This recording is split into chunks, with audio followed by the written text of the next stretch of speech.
The tall silver grass on both sides of the trail is a hallmark of Yangmingshan. Its vibrant green in spring and summer, and its pale silver desolation in autumn and winter uniquely characterize this mountain. All that to say, it's very pretty.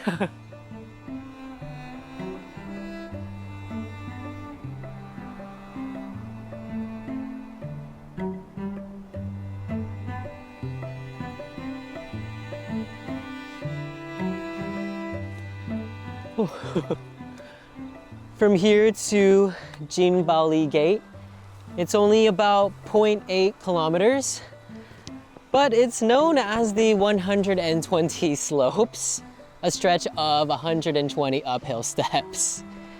It's a good way to train your cardio, but remember to stay hydrated and rest appropriately.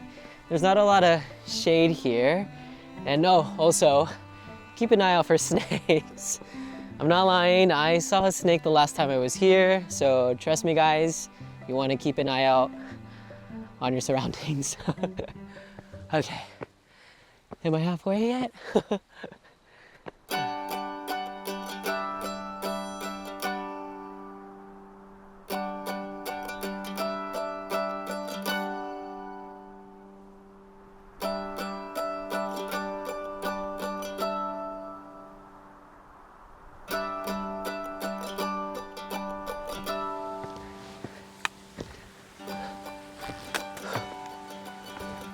As helpful as signposts can be, they can also be a bit misleading sometimes. As I mentioned before, both the Jinbaoli Trail and the Japanese Trail head towards Qinxiangang. However, if you look at this, it says 0.6. That's because the Japanese Trail zigzags up the mountain, making it a bit longer of a trek to Qinxiangang. They both end up in the same place though, so it's up to you to decide. Do you want to take the longer route or the steeper, shorter one? I'll do the shorter one.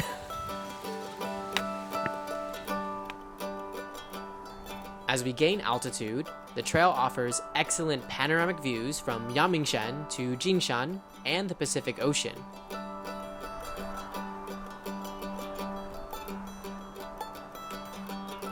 Fun fact, we are currently standing on the Datuan volcano group, and Daeokung is the largest fissure among them.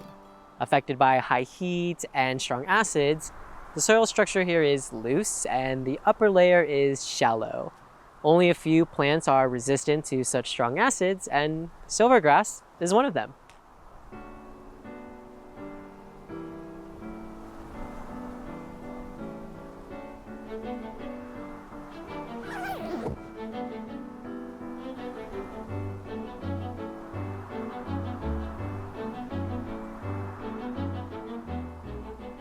Oh, would you look at that? After that stretch on the Jinbaoli Trail, they both say 40 meters. We're almost there.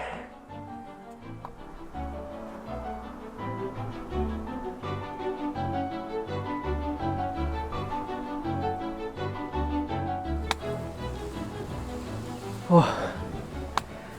Here we are at Jinbaoli Gate, and passing this ancient checkpoint symbolically represents that we have officially entered Taipei. Wow, yay, thank you, thank you, thank you. Wow, I seriously cannot imagine all those fishermen carrying that fish from the harbor up here. I mean, we did it without the fish, so that's probably the only reason why I was able to do it.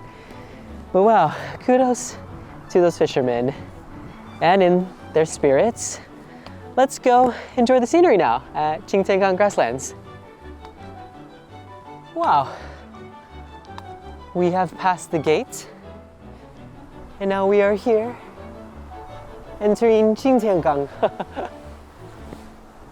Wow. Wow, that was so long. Oh my goodness, I'm so happy to finally be up here. You might actually hear some people refer to Qinxiangang as the New Zealand or even the Switzerland of Taiwan. And here we are at Qingtiangang, everybody. We have made it. It got colder as the day went by, but I think it's, because we gained elevation.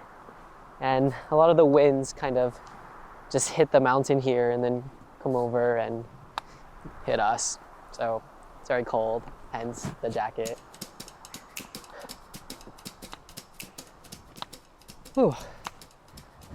Do you see this wooden fence here and these pegs, I guess? Well, this is here to prevent the cattle on Qingtiangang from wandering off. I suppose if these weren't here, they would probably end up somewhere they shouldn't be, like Jingshan or even Taipei. Can you imagine waking up and seeing a cow right in front of your house? That would actually be a bit exciting.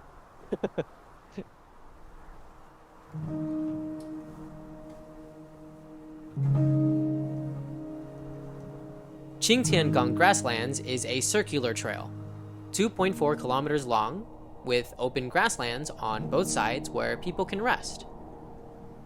This area has a century-old history of grazing cattle, making it a rare sight in the greater Taipei area.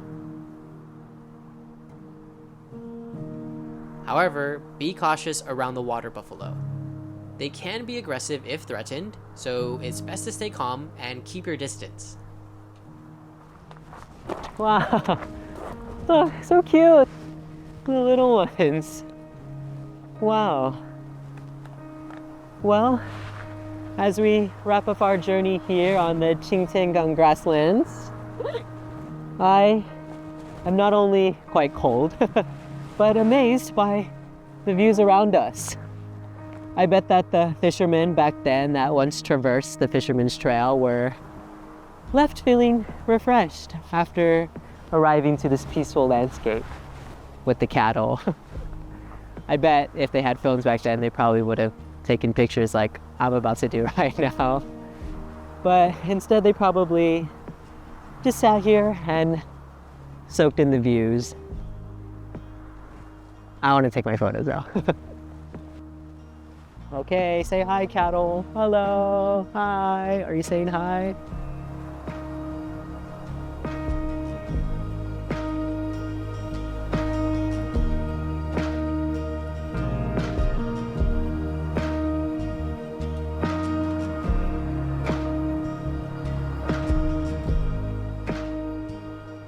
Few trails have as many stories as the Fisherman Trail. Hiking here not only lets you enjoy Yamingshan's unique natural scenery, but it also enriches your knowledge with historical traces along the way.